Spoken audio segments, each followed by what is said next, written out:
যদি মোস্তাফিজকে বাদ দেয় আমি আমার সরকারকে বলবো আইপিএল এ নয় বিশ্ব ক্রিকেট খেলায় আমাদের দেশ থেকে কোনো দল যাবে না। আমাদের কোনো দল ভারতে খেলবে না, পাকিস্তান ভারতে খেলতে আসবে না, আমরাও ভারতে খেলতে যাব না। রত্নমা সাতক্ষীরার মোস্তাফিজ আইপিএল এ খেলার জন্য ভারতের সঙ্গে কন্টাক্ট হয়েছে 9 কোটি 20 লক্ষ রুপি। হিন্দুবাদীরা বলতেছে আইপিএল এর থেকে মোস্তাফিজকে বাদ দেন। ওদের যারা ভারতের যারা ক্রিকেট বোর্ড আছে তারাও সিদ্ধান্ত নিয়েছে যে আইপিএল এর থেকে মোস্তাফিজ বাংলাদেশের লোক বাদ দেওয়া হোক। যদি মোস্তাফিজকে বাদ দেয় আমি আমার সরকারকে বলবো আইপিএল এ নয় বিশ্ব ক্রিকেট খেলায় আমাদের দেশ থেকে কোনো দল যাবে না। আমাদের কোন দল ভারতে খেলবে না, পাকিস্তান ভারতে খেলতে আসবে না, আমরাও ভারতে খেলতে যাব না। 1 নম্বর 2 নম্বর ভারতের যত চ্যানেল আমার দেশে চলে সব চ্যানেলগুলো বন্ধ করে দেন।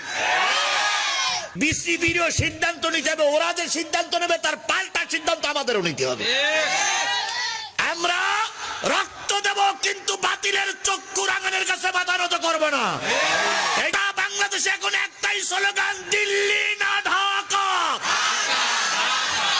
দিল্লি না ঢাকা, আজাদি না গোলামি, আজাদি না গোলামি।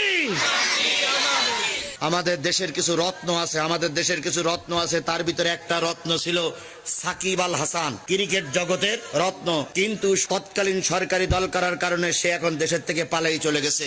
আরেকটা রত্ন আমার সাতক্ষীরার মোস্তাফিজ আইপিএল এ খেলার জন্য ভারতের সঙ্গে কন্টাক্ট হয়েছে 9 কোটি 20 লক্ষ রুপি, না ভাই 9 কোটি 20 লক্ষ রুপি। এই 9 কোটি 20 লক্ষ রুপি ওনার সঙ্গে কন্টাক্ট হয়েছে। ইউনূস সরকার ক্ষমতায় আসার পরে ভারতের সঙ্গে সম্পর্ক এখন কি যাচ্ছে না, ভালো যাচ্ছে না। ওদের পেজ ঝাল আমাদের আর লাগতেছে না, কথা বলেন ঠিক নেবে ঠিক। ওদের জিনিসপত্র আমরা নিচ্ছি না বলে ওদের সঙ্গে আমাদের রাগারাগি। এখন হিন্দুবাদীরা বলতেছে আইপিএল এর থেকে মোস্তাফিজকে বাদ দেন। ওদের যারা ভারতের যারা ক্রিকেট বোর্ড আছে তারাও সিদ্ধান্ত নিয়েছে যে আইপিএল এর থেকে মোস্তাফিজ বাংলাদেশের লোক বাদ দেওয়া হোক।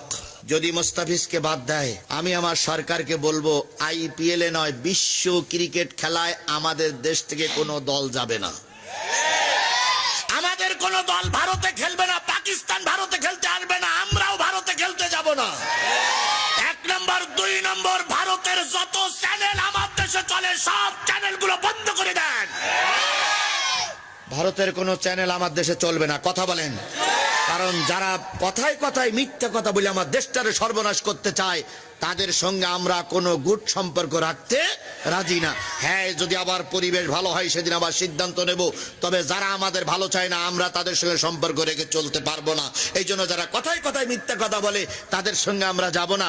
এখানে একটা চিঠি দিছে, ভারতীয় উগ্রবাদীদের চাপের মুখে মোস্তাফিজুর রহমানকে ছেড়ে দিতে কলকাতা নাইট রাইডার্সকে নির্দেশনা দিচ্ছে ভারতীয় ক্রিকেট বোর্ড বিসিসিআই। আচ্ছা, তাহলে বিসিসিআই যদি ওনাদের নির্দেশনা দেয় তাহলে আমাদের বাংলাদেশে যারা ক্রিকেট বোর্ডে আছে ওদেরকে কি বলে? বিসিবি।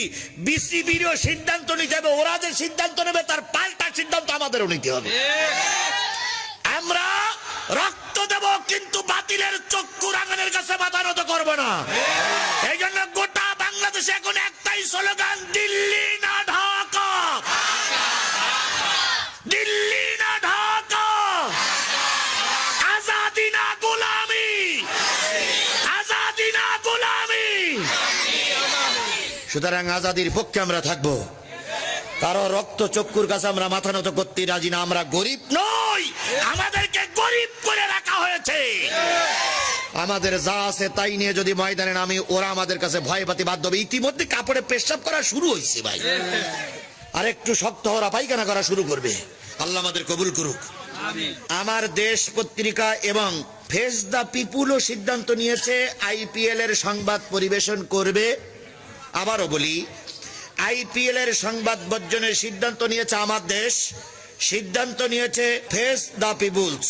ভারতীয় টিভি চ্যানেল বন্ধ করে দেওয়ার জোর দাবি উঠেছে বাংলাদেশের পক্ষ থেকে। আমরাও ভারতীয় সব চ্যানেল বন্ধ দেখতে চাই। ইউনূস সরকারের বলি, তুমি কিন্তু কোন দলীয় সরকার নয়। 24-এর পরে ছাত্রদের আন্দোলনের মুখে স্বৈরাচার পালানোর পর তোমাকে প্রতিষ্ঠিত করা হয়েছে। সুতরাং জনগণের দাবি মেনে নিয়ে ভারতের সব চ্যানেল বন্ধ করে দাও, নতুবা ভারতের দালালি করলি তোমারও লাথি মেরে জনগণ দাঁড়িয়ে দেবে। ভারত দেশ স্বাধীনের পরের থেকে 54টা বছর আমাদের ঘাড়ের পরে ছড়ি ঘুরাচ্ছে, আমাদের ঘাড়ের পরে আঙুল ঘুরায়, কিন্তু শেখ হাসিনা চলে যাওয়ার পরের থেকে এই পর্যন্ত ভারত আমাদের উপরে একটা বারের জন্য আঙুল ছড়ি ঝুরাতে পারেনি।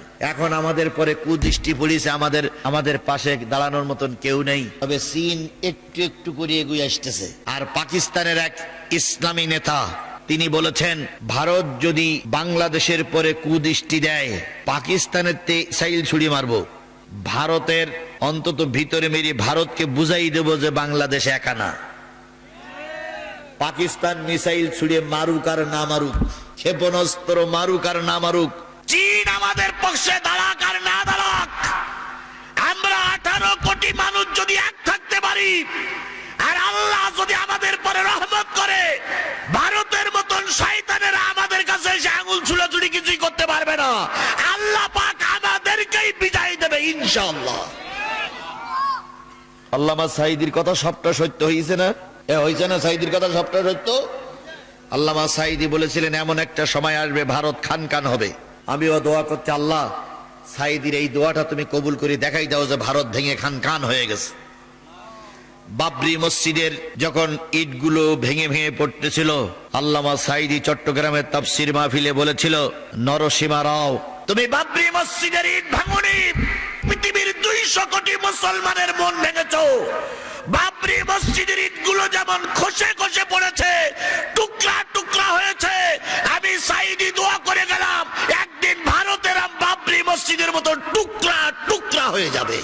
সাঈদীর সব দোয়া কবুল হয়েছে, এটাও কবুল হবে, এটাও কবুল হবে ইনশাআল্লাহ, এটাও কবুল হবে ইনশাআল্লাহ। আপনাদের বিশ্বাস না হলো আমার বিশ্বাস আছে। বিএনপি জামাত এখানে সব দলের লোক আছে, আমি কোন দলের পক্ষপাতিত্ব হয়ে কিছুই বলবো না, শুধু এতটুকু বলবো, যে যা দল করেন করেন, কিন্তু দয়া করে ভারতের 5টা গোলাম হবেন না। কারণ যদি ভারতের 5টা গোলাম হন, আরো 100 বছর মারি খাওয়া লাগবে, মারি খাওয়া লাগবে, মারি খাওয়া লাগবে।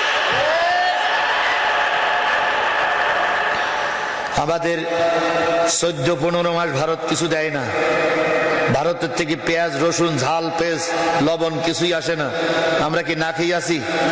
এই কথা বলেন, আমরা কি না খেয়ে আছি? বরং আমরা আরো ভালো আছি। আরো চোরের বাচ্চারা সীমান্ত এলাকায় একটা ছাগল গরু পালি বা চুরি করে যায়, তাহলে ওরাই হলো চোর, আমরা চোর নই। ওই চোরের বাচ্চারা যদি আর একটাও ধান, লবণ, চাউল কিচ্ছু না দেয়, আমরা প্রয়োজনে 7 দিন না খেয়ে থাকবো, কিন্তু ইসলামের চূড়ান্ত দুশমন ভারতের কাছে আমরা মাথা নত করব না। এই শপথের বলে বলিয়ান থাকতে পারবেন? বলিয়ান থাকতে পারবেন?